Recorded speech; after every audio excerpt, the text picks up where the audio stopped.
আজকে মূলত আমরা শোভন ভাইয়ের প্রচারণার উদ্দেশ্যে যা বলার সম্মিলিতভাবে বলতেছি। তো এর মধ্যে মনে করেন আমার বড় ভাই যে কথাগুলো বলছে ওনার সাথে আমি সহমত। তারপরে একটু না বললেই নয়, শোভন ভাই আসলে উনি একদম খুবই ভালো মনের মানুষ। আমরা বালিগাঁওবাসী, এটা আমাদের বালিগাঁও গ্রাম 5 নং ওয়ার্ড। এই যে অফিসটা দেখছেন, হয়তো মানুষ এইখানে কম, এটা কিন্তু সিম্পল একটা অফিস আমাদের।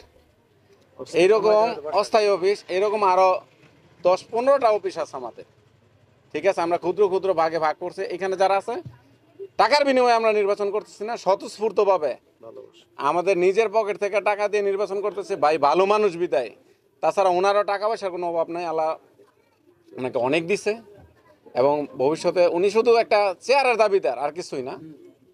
উনি পাইলে ভবিষ্যতে আমাদের জন্য অনেক কিছু করতে চায়।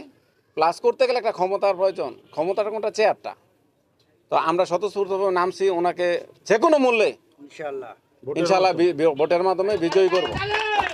আমার নাম শেখ মোহাম্মদ শামসুল আলম।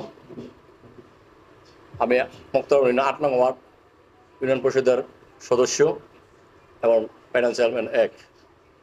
যেহেতু উপজেলা নির্বাচন, অনেক প্রার্থী দাঁড়িয়েছেন, আপনার চোখে কে মূলত এই উপজেলার জন্য যোগ্যতা? ক্যান্ডিডেট তো 3 জনই দাঁড়াইছে, উপজেলা চেয়ারম্যান ক্যান্ডিডেট। এর মধ্যে আমি আগায় রাখি আল্লাহ আহমদ হোসেন স্বপন ভাইকে। এত প্রার্থী থাকতে কেন স্বপন ভাইকে? কারণ ওনার একজন দানবীর ব্যক্তি, উনি মানুষকে দান করে বিভিন্ন সময়, শুধু এই নির্বাচন উপলক্ষে নয়, সবসময় উনি মসজিদ, মন্দির, অসহায় মানুষদের, বিভিন্ন বিবাহ, মানুষ অসুস্থ হলে সবার পাশে উনি সবসময় দাঁড়ায়। দানবীর একজন ব্যক্তি উনি, ধর্মবীরও একজন ব্যক্তি উনি। আমার বিশ্বাস ওনার কোনো পিছু টান নাই। যদি উনি উপজেলা চেয়ারম্যান নির্বাচিত হতে পারে, তাহলে আমাদের উপজেলা একটা মডেল উপজেলা হিসেবে উনি কাজ করতে পারবে। অন্য সময়ের তুলনায় এবারে ভোট হয়তো অনেক বেশি কাস্টিং হবে, কারণ এইবার দলীয় কোনো প্রতীক নেই। সরকার দলীয় প্রতীকটা উঠে দিয়েছে। এই জন্য এবারে নির্বাচনটা খুবই জমজমাট হবে, উৎসবমুখর হবে। সবাই দলমত নির্বিশেষে এবার ভোট কেন্দ্রে যাবে। এবং বর্তমান সরকার যে প্রতিশ্রুতি দিয়েছে যে যে কারো নির্বাচন করতে পারবে, কোনো বাধা নেই, কোনো ঝামেলা হবে না, ডিস্টার্ব হবে না, সুন্দর মতো একটা নির্বাচন হবে। এই জন্য আশা করি ভোটার উপস্থিতি বেশি হবে।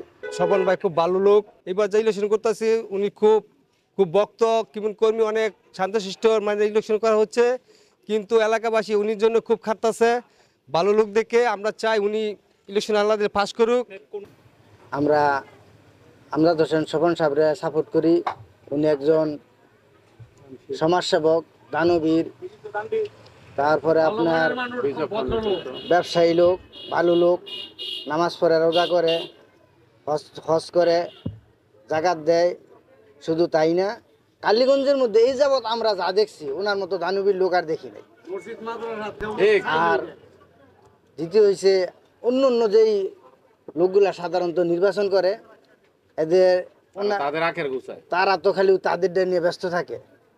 উনি নির্বাচন ছাড়াই যা মানুষে দান করতেছে, দিতেছে, আমরা যা দেখতেছি, অন্য লোক নির্বাচিত হইলেও তা করে না।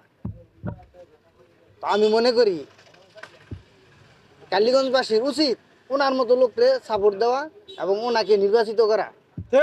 যদি নির্বাচিত করা, এতে করে এই কালীগঞ্জবাসী কিছু পাবে, কালীগঞ্জবাসী কিছু পাবে।